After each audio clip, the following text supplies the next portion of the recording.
Good afternoon, everyone.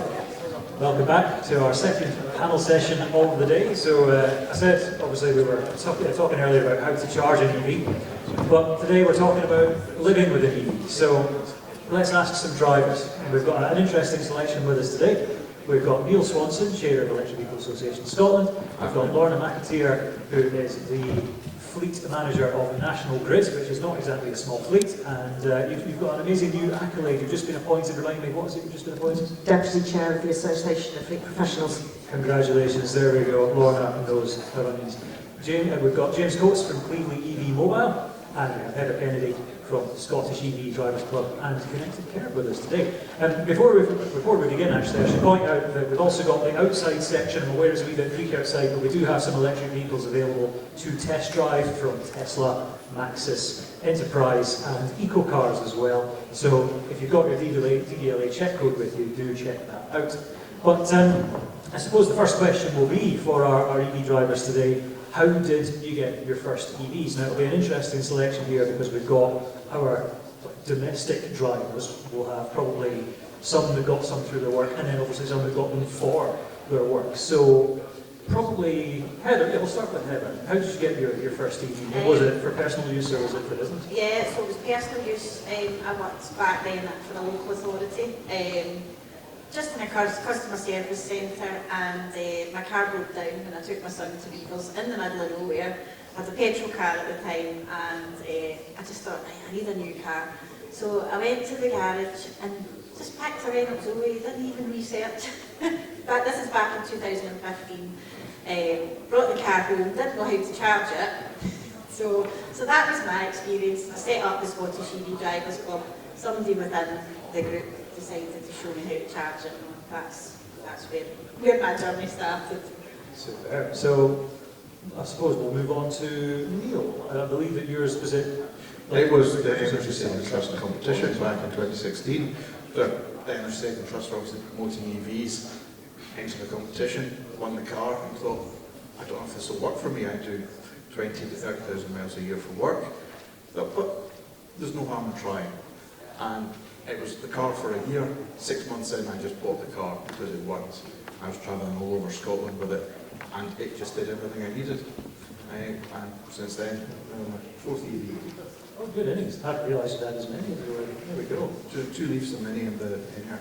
Oh, of course, yeah. I forgot that. There we are. Anyway, enough kind of reminiscing. I suppose, James, your EV journey started with a personal EV and then kind of went towards business, didn't it? So how did you go about it? Yeah, so 2012 this was. So we went to Jonathan, who was doing eco cars at the time, and borrowed a car off him, and then subsequently went to a dealer and bought one from them. And it was for my wife then, who was working in the community. She was doing about 70 or 80 miles a day, and so financially it worked. She was getting 44p a mile, so it paid for the car, the insurance, largely for our shopping, and lots of other things. So it was really a financial thing for us initially to start off with. Super. So, I mean, that was just, as you say, it was mainly through a kind of mainstream dealer, but you mentioned EcoCars as well, so that's source to order, isn't it? So, yeah, but back then it was quite small. Jonathan was quite small, dealing in low numbers, but we borrowed one from him because we couldn't get one from a dealer. And then subsequently went and bought one from a dealer, much to Jonathan's annoyance, because he lent us a car for a week to trial to make sure it worked for us. So yeah, but that started off our friendship actually. Oh, well, yeah, true. Yeah, you are best buds now, aren't you? And I suppose we should mention EcoCars, of course, are here today. They've got some EVs available to test drive. So yeah, I mean, what they will do is somewhat unique because they source the order, don't they, deliver anywhere in the UK. They're based in Orkney of all places, which is quite cool. So yeah, we are. But you obviously, you now have a business, you've probably launched yourself head first into the EV world with your business as well, haven't you? So tell us more about the EVs that you've procured from that. We run MG5s. We are a service and repair business for electric vehicles, so we go all around the UK. We've got a new technician in Scotland because Scotland is one of our busier areas. We've got 3 technicians in England. We started off with the MV200 van, very short range. We then moved on to the MG5s, which have been brilliant. One's on 91,000 miles, one's on 85,000 miles, one's on about 25,000 and one's got 1,000 miles on it. That one incidentally came from Eco Cars again, bought through auction, and it was the cheapest one we bought. We bought it for £16,000 plus VAT, and we'll run it to about somewhere between 175,000 and 200,000 miles and then sell it on and get a new one. Goodness me. So actually, I suppose this is jumping ahead in terms of the questions that we have, but reliability-wise, as a high-mileage business customer, are you worried about getting that car to close on 200,000 miles? No, not at all. So the main concern everybody always says is, well, what about the battery? That's the number one question. So the higher mileage one, the traction battery state of health is on 97%, and the second highest mileage one is on 98%. So I would assume if it carries on with the same rate of degradation at 200,000, it'll be somewhere around 95, between 95, 92, 3, 4, 5, somewhere around there. So nothing for us to worry about. Nice. Now, obviously, it would be somewhat hypocritical of National Grid, the supplier of electricity, to not use it to power their fleet. So, Lorna, tell us more about how you got National Grid into the situation it is now with its electric fleet. I thought you were going to ask me what my first vehicle was that I drove. Oh, and of course that as well, yeah, go for it. Yeah, but So, mine was actually a van. And it was a long, long time ago, because the van doesn't even exist anymore. And it was a Peugeot Ion. And the story I often tell is how I got in that van. I've never driven an automatic vehicle before either, so I nearly stuck my boss's head through the windscreen, which is a really good learning curve when you're trying to get into vehicles. So, yeah, it's the Peugeot Ion. We trialled the Smiths Edison. oh, that's old school. So we are talking a while back for vehicles. And then the first vehicles I ever put on fleet were Renault Kangoo vans from the meter readers when I was at Eon. So I've been dealing with electric vehicles for a while. My first personal car was only 3 years ago. And it's the Polestar, and I'm still in it, and 35,000 miles later, and I go anywhere and everywhere in that vehicle, and really don't care. So it's great. But going back to National Grid then, as you quite rightly said, I've been at National Grid for 4 years now. And when I joined, they had 7 electric vehicles on fleet. So I set about the strategy because I knew from my previous roles at Royal Mail and at Eon that you can make electric vehicles work. And I used to say at Royal Mail, if we can't make it work, who can? Because it was all depot-based. And then I got to National Grid and thought, the same statement still applies. If National Grid can't get electric vehicles, then we've got a really big problem in this country. So put the strategy in place for 2030 to change all of my vehicles to electric. That's cars, vans, and all the funky bits of kit that you get on the HGVs as well. And the few helicopters, but I haven't quite figured out how we're going to transition the helicopters yet, so I might just leave that as long as possible until I have to. I've now got National Grid now has 9,000 vehicles in the UK. We've got over 1,000 electric cars, and some of those drivers in those cars are now in their second or third vehicle, and they're actually really fussy now. So whereas before it didn't matter, as a company driver, you got that BIK allowance. They were like, give me any car, I want to save my tax. Now like, give me that car because it's got a better app than that car, give me that car because it's got bi-directional charging. We haven't explained, we probably need to explain that in a point. So bi-directional charging, you can take the electricity out of the vehicle, so you can charge your kettles, your devices, all sorts of things. You can even charge another vehicle with it if you wanted to. So you've got drivers that want that, you've got drivers that want your stage, you've got drivers that want their 3, and I say fix again. So I've moved now from niche early adopter driver to mass adoption, pain in the to deal with driver, who caused me a lot of headaches as we go through. And then vans. So I've got all the vans to transition. I'll trump Bob in a bit with his EV Rally conversation, because of course I did the 5 cities in 5 days. Which was such a feat that my credit card company cancelled my credit card because they couldn't believe I'd be in all those places at the same time. Good. Oh, of course, yeah, with all the pre-authorisation for charge points and stuff. Well, I suppose we've covered quite a diverse range of private and fleet customers here. I suppose, just to kind of recap for any kind of households who are looking to go electric, particularly in Scotland, since we're in the Highlands, what options are there available for households to buy new or to get their hands on new or used EVs? I think the first one we should start with is the one that's somewhat unique to Scotland, which is the Energy Saving Trust EV loan, if anyone wants to take that one. Again, it's an interesting topic. Again, it's just the opportunity to buy a second-hand EV, up to the current value is £30,000.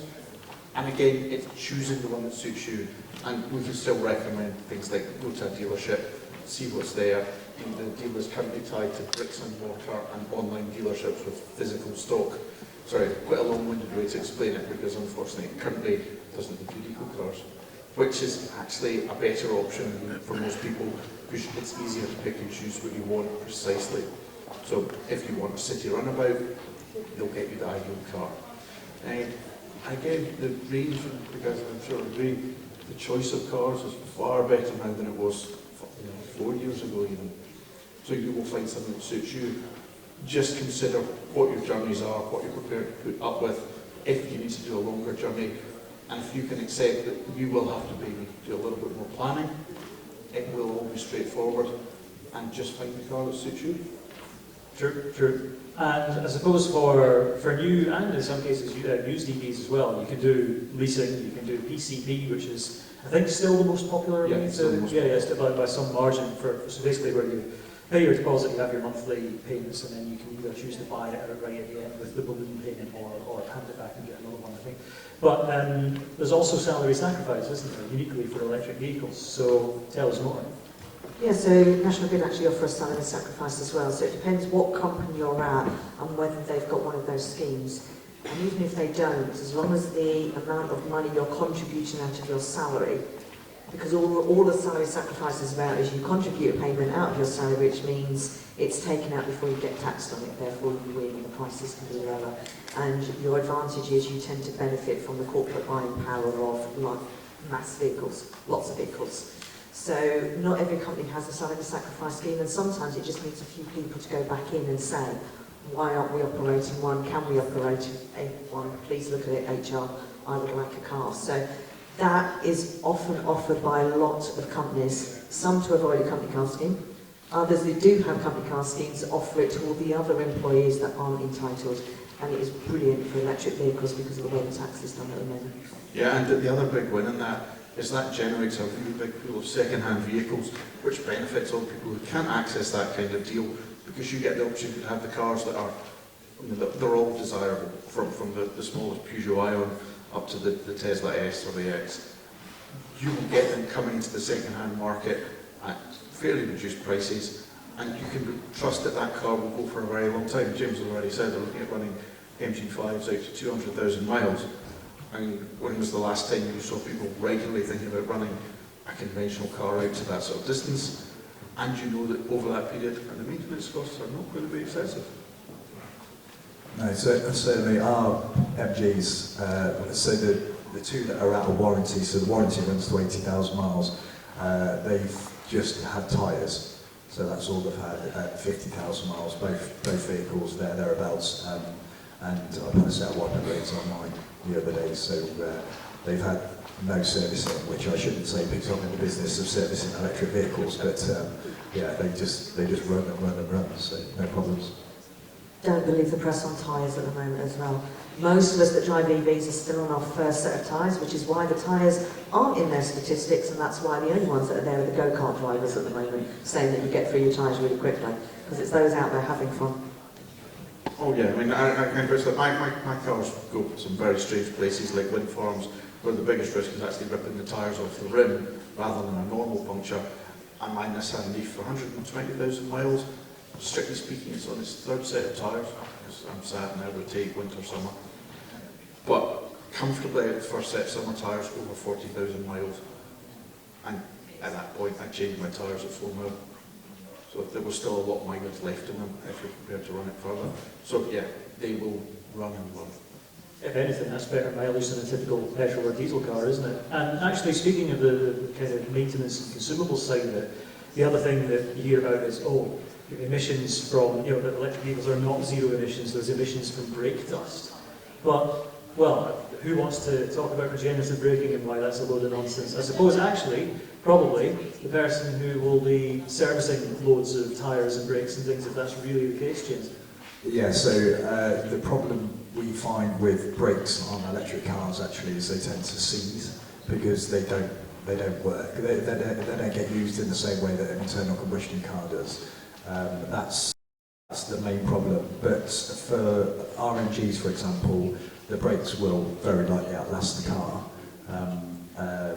We produce videos and document this, but at 100,000 miles I will take the brakes out and put them against the new set of pads so people can see just how much they wear, but it's marginal, within millimetres, I'd say over 100,000 miles. So when you hear the Daily Mail or other Daily Fail. Daily Fail, sorry, talking about brake wear, you can chuck that in the bin, which is where the paper should be. Yeah, so yeah, it's completely untrue. Yeah, I know that Euan has done an article for the RAC on tyre wear as well, where I think that a couple of companies have suggested that the amount of tyre particulates that come off an EV are excessive, and the amount they say come off is actually more than the tyres actually carry, suggesting that it's maybe a little bit glorified. So tyres will last longer, and as Lorna says, if you drive it like you stole it, any car will eat through tyres. If you drive it to maximise your efficiency, you win every time. That's a really good point, actually. So RMGs will do 50,000 miles on a set of tyres. We rotate them at 30, which means we take the front tyres off and put them on the back. Sorry, we rotate the wheels, so we move the wheels from the front, put them on the back, and put the backs on the fronts. Because it's front-wheel drive and front-wheel steer, they wear out quicker than the backs. However, I've also gone to customers with MG5s who have gone through a set of front tyres in 20,000 miles, and that's simply because they've got a heavy right foot. So the biggest wear that you get on tyres is torque. So torque can work two ways. It's either torque where you're accelerating or decelerating. So if you're driving it like you stole it, then you'll wear your tyres out much quicker. Weight is something that's largely it doesn't really make that much difference to the way you'll see on a tyre. Now, when it comes to the maintenance as well, it's not just the maintenance that we've noticed with our van drivers. They drive better, and there's less stress, and therefore there's an indirect association to the well-being in vehicles. And actually, out and about at the moment, they start to lose some of the stigma of white van man driving. And actually people are talking to them about the electric vehicles and they want to know about it and they don't mind them as much at the moment. I'm sure that will change when there become lots of them. But at the moment they don't mind. So actually the drivers are much better with it. And with the regenerative braking, once you get over, you know who a new EV driver is because you get that seasick motion to start with, because they don't quite know how to drive. But once you move beyond that, actually the ride is very smooth, it's great when you're stuck in traffic, you barely notice it because it's so much easier to drive one of those vehicles. Now you've brought us quite neatly on because we've actually kind of jumped forward to reliability and got really techy there, which is great. But a fundamental thing is, of course, the usability, the drivability of an electric vehicle. And Heather, of course, you took the plunge with the Zoe back in 2015. How did you find the drivability, the usability, the chargeability? How did you market versus petrol or diesel replacement, or replaced basically? So yeah, I mean, instantly it's just so quiet. You can play your music and sing. You don't get this stinky diesel and petrol. Yeah, it's such a lovely drive. I've never driven automatic before, so that was one of the things that concerned me. But I absolutely love it, and I'd never ever go back. I've driven a petrol car. I had to, just because my car was in getting a service once, and I just hated it going back to it. So yeah, it's just such an easy car to drive as automatic electric. I'm lucky I've got the charge point at home. I have had it in from day one sort of thing, so I suppose I'm quite lucky in the way that you can just plug it in, set the timer, go to bed, and it's charged when you get up. Now I've got the solar and battery as well. I've saved an absolute fortune being able to charge up in the off-peak rate at night with the energy supplier, but also through storing up the battery, the off-peak rate and the solar. So yeah, it's such a lovely experience. I'm going to be really mean here and say, because you put a figure on how much you've saved on it. Well, actually, I suppose that an easy way or easier way to look at it is you've got an off-peak electricity tariff, you were saying. So, like, what's the rate per kilowatt hour, per unit of electricity that you're putting into your car versus what it would have been, like, during the day, you know, if it was like a peak time tariff? Do you remember the difference between the two? So at the moment I think it's 9.5 pence in the 4 hours off peak. During the day I think it's about 30, but I sort of went to the flux tariff recently. Oh yeah, that's the funny one, isn't it? Yeah. And it's like 4 different tariffs, and then you get paid like 30 pence or something electricity if you send it to the grid. So I haven't actually worked out, but I do know, looking at my Opto Aid app, that some of the days I was actually in credit by about £2, and that's charging the car and charging the battery up and doing my washing and everything. And that, I suppose that was the peak kind of summer when it was May time. It was beautiful, and every day was, you know, the sun was just shining all the time. So I haven't really worked it out yet. I've just changed back to Optimus Go again, so we'll see how it goes on. But yeah, it's really cheap to fill up if you've got the off-peak tariff. Yeah, and the fact that you can switch kind of month on month like that as well, so you can totally game the system, and when it's the sun's shining, yeah, make the most of that, and then in winter switch to the kind of Stuart safe rate. But yeah, James. Yeah, so we do the same thing as Heather. We charge off-peak. All our technicians use that off-peak tariff at home, but also I use Opto Aid, and some months it saves £240 a month versus, we're doing 50,000 miles a year, so it's a much different use case to Joe average doing, you know, 25, 30,000. But, you know, £240 a month is a lot of money, you know, over a year. And that's just on fuel, isn't it? Effectively, it's not looking at your brake pads, your brake discs, your all the bits and pieces that can go wrong in a petrol engine, I suppose. No, exactly that. So, well, zero maintenance apart from tyres, wiper blades. So, yeah, if you add all that on. To give you an idea, if we had an equivalent full Focus diesel, which is the car that I compare it against, the Focus would have cost us £6 more. It would have had a camp-out change at £560, and at the mileage we're at now, it would have had 6 services from Ford. So, and I dare say a set of brake pads and discs, you know, and maybe more tyres.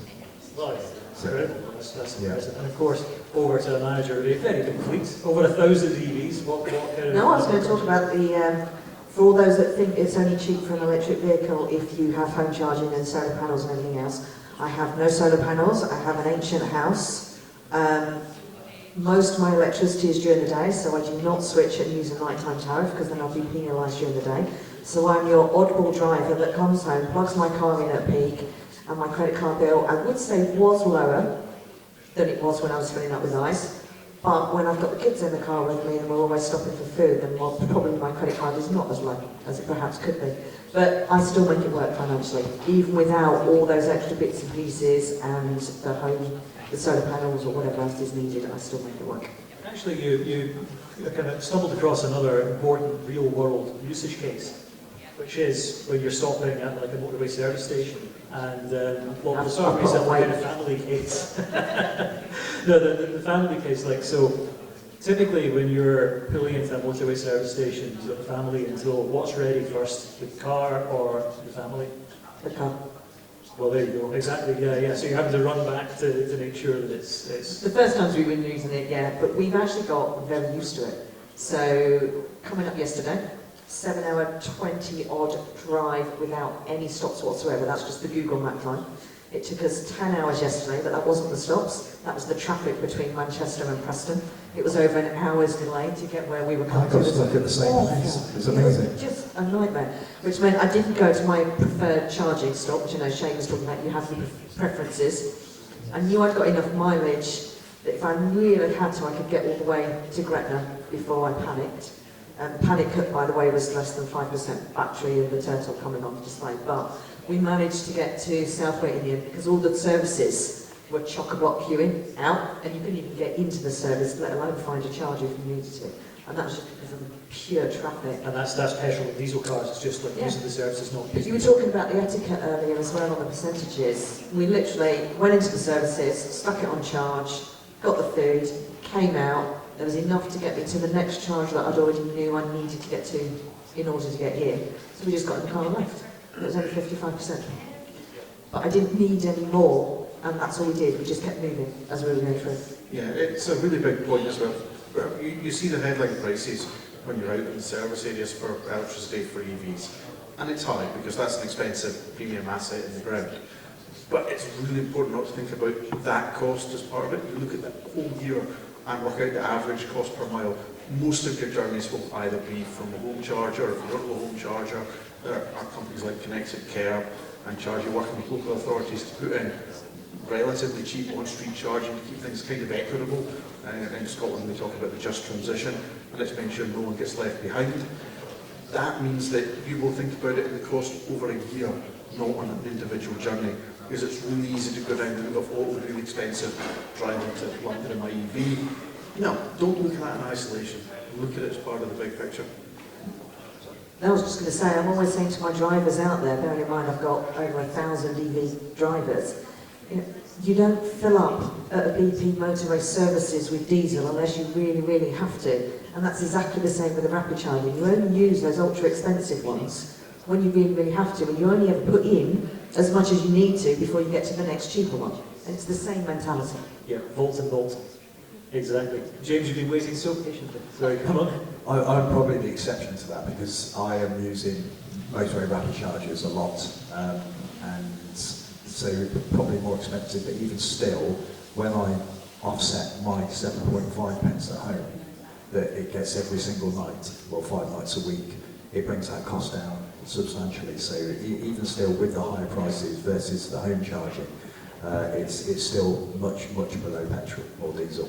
Actually, that's a good point, because I've seen a couple of posts on like the Scottish EV Drivers Club where someone has posted the cost of like a motorway rapid charger, particularly during last year when the electricity prices went through the roof for everyone and everything. And they've gone, oh, I'm going back to petrol because of the price of this. It's like, you do most of your charging at home, right? Yeah. How much is it at home? 7.5 pence. And it's like, yeah, so how often do you use the motorway thing? Maybe once a month. So you're going to make yourself worse off by going for at the time, a very expensive petrol car. Because that motorway site says 70 pence a unit or something. Some people just don't know how to do maths somewhere. But no, honestly, like, it's so true. If you're charging most of the time at home or on a slower kind of destination charge point, it does work out so much cheaper. And if you do have to use a more expensive motorway rapid charger every now and again, it's a drop in the ocean. So, sorry, I had to get on the wee kind of high hobby horse there at that point, because there were a couple of people who did that. It just didn't make sense. They were actively financially shooting themselves in the foot. And don't be fooled, the price of fuel is slowly creeping back up again. I've seen it locally to where I am. I saw it as low as 139 at one point, and yesterday I saw it at a BP at 178. So it's going north, and that's the one thing we know about petrol and diesel. It always goes up, and that's never going to change. So. Absolutely. And I suppose, we've covered the advantages of solar panels and batteries. This panel section has been brought to you by the middle classes of suburbia. But, there are also obviously other options to bring down those costs that we've covered. Off-peak electricity tariffs, if you have a smart meter, anyone can get that, right? Yeah, and the other thing is, the Electric Vehicle Association isn't just cars. We talk about all forms of transport electrification. Outside, we've got the Ember bus. I take a car when you'll be getting a service here soon to Inverness on that bus. You'll be able to travel, and the bus is cheaper than an equivalent diesel bus to run. That's reflected in the price of the journey. So if you actually need to take the car as an alternative where you can move to public transport. If you've not had a shot of an electric bike yet, I know that they have them out at the tracks out the back. It's an amazing way to get around. In Edinburgh, London, Glasgow, we're now seeing courier companies using electric cargo bikes. And I'm talking a box bike. It's got a cargo box on the back that you can hide 4 or 5 people in. Running around in the streets making deliveries, because they can go to places cars can't. And you've taken away the fuel costs, the brake costs, and you can achieve deliveries faster, smaller runs. So there are alternatives. And again, every time you're riding that bike, you're not spending money in the same way, you're not using a vehicle. It takes so much traffic off the streets, it's better for everyone. It's not going to work for everyone, that's a given. But it's amazing the difference it makes. When we're talking about cost to us and the fiscal side of it, But when we were talking about going back to petrol and everything else, one of the benefits I've got with my electric vehicle, I don't get headaches as much anymore. So one of the things that I really, but considering I'm a fleet manager, one of the things I really can't tolerate physically are the fumes. And I used to hate going into the garage. I used to hate having to get the gloves out, put it on. So is that how Horrible obviously that hands. one I'm using? Because it would stink afterwards and I would physically get headaches. And actually, we have to remember the whole reason we are transitioning, and it's a transition, not a cliff edge, the whole reason we are transitioning is for that air quality. And the worst thing now is I go to open the windows in my car, and there's me and the kids, and we're bombing along, and we're quite happy, and then there's this dirty, smelling vehicle in front of us, and we have to close everything again. Because you actually forget how much they really, really smell, and how bad you get, and I start to get the headaches again instantly, because I've got used to not having them. Yeah, when I first got the EV, one of the things I really noticed was that quietness. If you talk to vehicle manufacturers, they talk about NVH, noise, vibration and harshness. You take away the thumpy, bangy thing in the front, and suddenly it's a much nicer thing to drive. And the effect it has, and obviously James is going to experience this as well, the fatigue on journeys is reduced because you don't have that noise shaking you. There are a number of dog walking companies near me who shifted from diesel vans to electric vans, and you can hear the difference. Because in the diesel vans, the dogs would all bark, and in the electric vans, they fall asleep. Now, dogs are more sensitive generally than us. Gun dogs are not going to care, but typical family pet will notice the difference more. If that's what it's doing to the dog who can't do anything about it or communicate, it's doing it to you as well. So just jumping into an electric vehicle, the benefit for your health in more ways than just the clean air. It's incredible. There was a downside to that though. Talking about VH, we'd have to put VH pads on everything, because as soon as you take the engine out, you are then acutely aware of everything that rattles, and that's a job on its own, is trying to iron out all them squeaks that you could leave on a Skoda diesel, for example, versus an Enyaq, because all of a sudden you're in a nice quiet environment and you can hear these little squeaks. And, yeah, that was a job on its own. You were talking brakes earlier, it's like I can hear my brakes. I can hear the wheels crunching on the ground.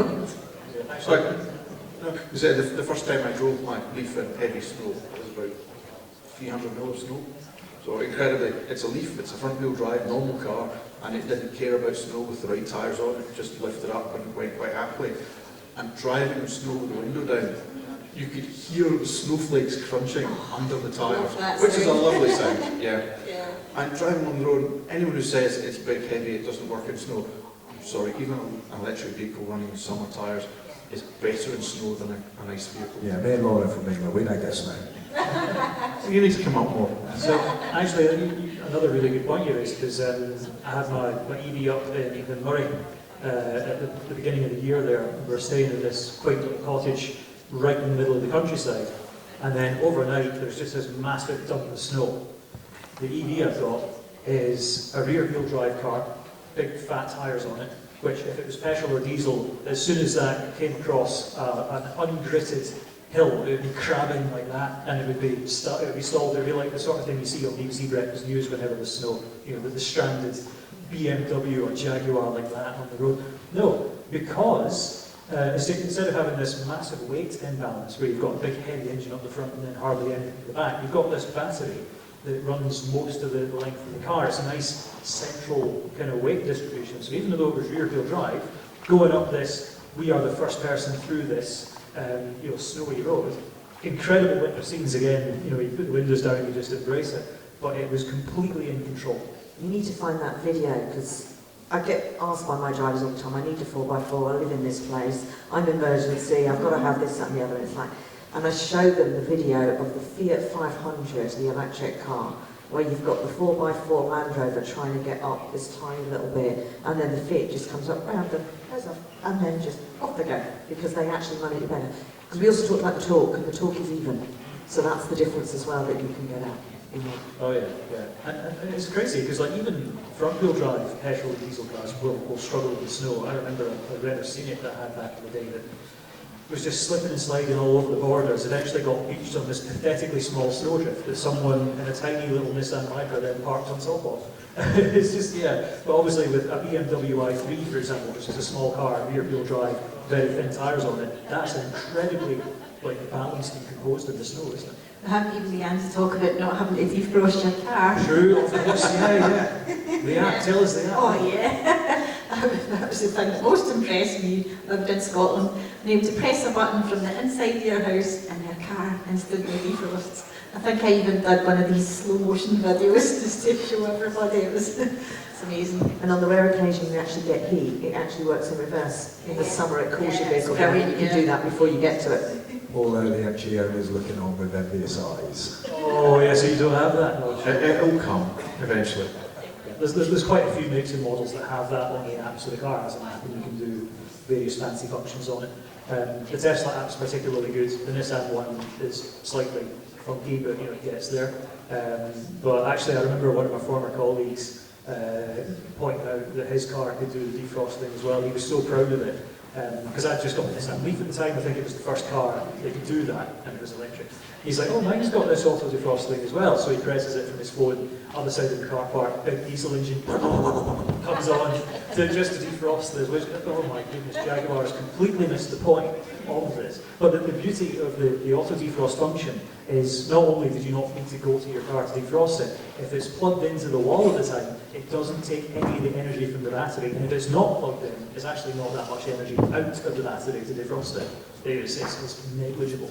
It's not as scary as, the motor is the thing that uses most of the power. The heater, maybe a wee bit. The radio, the lights, the wipers, virtually nothing. Especially with the new EVs with heat pumps as well, they're much more efficient. So the Renault Zoe, the Leaf, the only Leaf had a heat pump. Teslas, I think some option on some vehicles, but again, MG owners, no heat pump. Oh, yeah, I haven't got it on my Polestar either. Really? Oh, for goodness I don't think I had the first one. Because I think the early Teslas didn't have either. Early Teslas were resisting, weren't they? No, I think it was the ones with the back door handles. I think Shanghai built and the last Fremont built ones got a heat pump. We're getting to that comment. Yeah. Well, I suppose, just to kind of round things up before we get too techie, sort of too geeky about it, and throw open to the audience, a couple of very quick questions. What's your favourite thing about your EV? I know we've kind of potentially covered a few of them, but very quick fire. Off the top of your head, what is your favourite thing about it? Just peace and quiet and driving wins every time. And send the kids out to charge it. For us, it has to be reliability. They've been faultless. Yeah, the same reliability and just the range on the new models compared to back in the day when I first started. Oh, yeah. It's just great being able to drive one journey without having to stop. So. Well, that's the point. The Nissan Leaf has had its range about trebled since it first came out. The BMW i3 doubled its range in the space of 6 years. The tech is coming on leaps and bounds.